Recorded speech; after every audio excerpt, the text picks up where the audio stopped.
Hello বন্ধুরা, good morning. কেমন আছো তোমরা সবাই? আমি মৌসুমি আবার একটা নতুন ব্লগে তোমাদের সবাইকে ওয়েলকাম। আশা করি তোমরা সবাই ভালো আছো, সুস্থ আছো এবং আমরাও সবাই ভালো আছি এবং সুস্থ আছি। তো আজকে হচ্ছে বুধবার, এটা হচ্ছে অনেক 2-3 দিন আগের ব্লগ আর কি। তো সকাল সকাল দেখো আমার গাছগুলো কেমন যেন একটা হয়ে যাচ্ছে। তো আজকে জানো তো কিছু গাছ আছে অনেক দিন ধরেই, ওগুলোকে আজকে টবের মধ্যে হচ্ছে আজকে সেট করব। আর আমার আজকে হাজব্যান্ডের ছুটি, আর মেয়ে হচ্ছে স্কুলে গেছে, মানে স্কুলে বাসে তুলতে গেছে বর। মেয়েকে আজকে বানিয়ে দিয়েছি আলুর পরোটা। তো মেয়ে তো খুব খুশি, ও অনেকদিন ধরেই বলছিল, ও কোন এক বান্ধবীকে বলে এসছে আমার মার হাতে আলু পরোটা খেয়ে দেখিস, একদিন বানিয়েছি ভালো লেগেছে সেজন্য। আমি বললাম তুই কেন বলে এসছিস, জানিস তো আমি সেরমভাবে পারি না। না, বুঝতেই পারো বাচ্চাদের মন।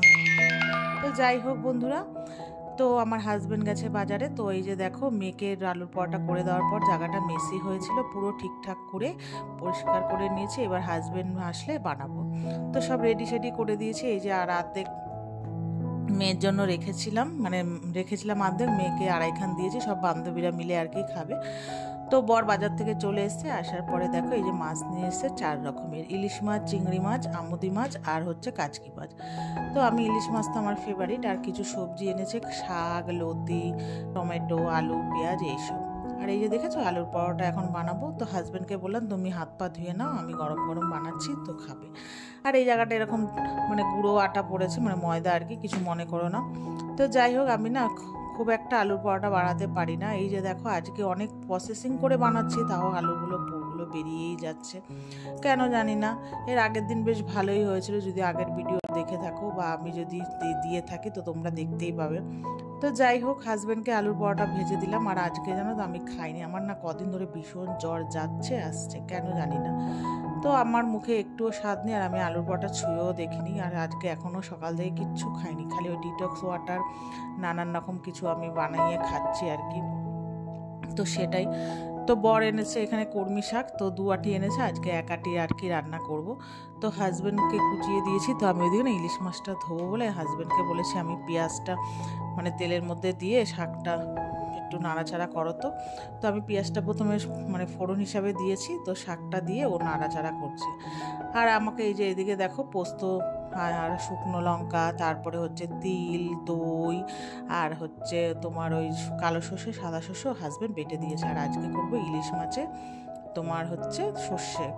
অনেক দিন ধরেই না আমার ইচ্ছে করছে, জানি না কেন। অনেককেই দেখছি না এই ফোনের মধ্যে যখনই চালাচ্ছি দেখছি, ইউটিউব বলো ফেসবুক বলো, দেখছি অনেকেই না পাবদা দিয়ে আর কি সর্ষে পোস্ত খাচ্ছে, ইলিশ দিয়ে তো খাচ্ছেই, চিংড়ি মাছ দিয়ে। আমারও অনেক দিন ধরে ইচ্ছে হচ্ছে।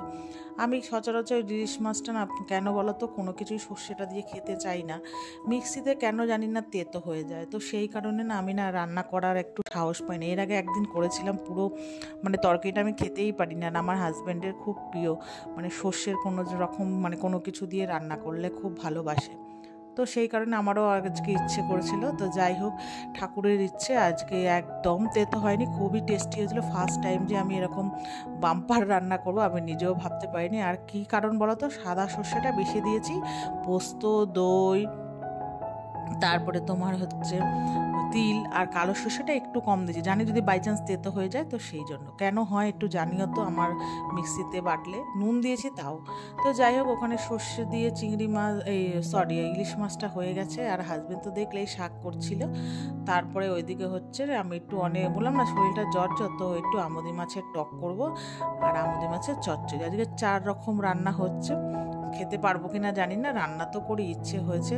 তো যাই হোক, এখানে আমার মোটামুটি রান্না প্রায় হয়ে এসছে। আর হাজব্যান্ডকে বললাম যে মার বাড়িতে তুমি ওগুলো দিয়ে আসো। তো হাজব্যান্ড যাবে আমার মার বাড়িতে আলুর পরোটা দিতে, যেহেতু মা বাবু অনেকদিন ধরে খেতে চাইছে। আমি তোমাদেরকে এর আগেও বলেছি, সেদিনকে 4টে বানিয়েছিলাম, মানে প্রথমবার টায়াল দিয়ে, যে ভালো হয় নাকি, তো সেই জন্য আর দিইনি। রান্নাটা যখন হয়ে গেছে, এবার মাছগুলো হচ্ছে ধুয়ে নেব। বড় বকাবকি করছে তাড়াতাড়ি মাছগুলো ধো। আর আমার আমুদি মাছ আর কাচকি মাছ ধুয়ে ফ্রিজে দেওয়া হয়ে গেছে। আর ইলিশ মাছও তো সব রান্না করিনি, 4টে রান্না করেছি আর রেখে দিয়েছি।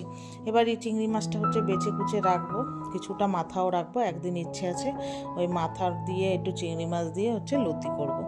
তো যাই হোক বন্ধুরা, আমার এখানে মোটামুটি সব হয়ে গেছে। আর আমার হাজব্যান্ড যেদিন বাড়ি থাকে আমার হাতে হাতে খুবই হেল্প করে, প্রচুর পরিমাণে হেল্প করে। তোমরা হয়তো জানো না, আর আমি ভিডিওতেও দেখি না, হাজব্যান্ড পছন্দ করে না খুব একটা, সেজন্য।